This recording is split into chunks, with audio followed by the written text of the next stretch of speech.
hindi kaya matunaw ang iyong brilyante, Albe?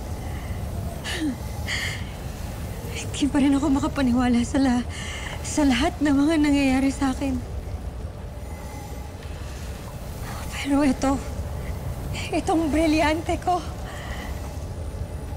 nasagot nito lahat ng mga tanong sa isip ko.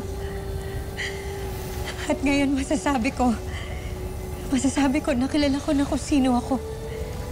Alam ko na kung ano ako.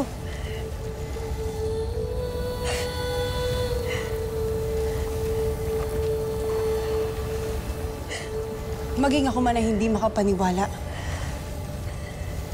na may isang dugong tao at isang mini-avi tayong makakasama, Adamus. Tera, hindi ka pa ba nasanay sa mga panunudyo at biro ni Flamara?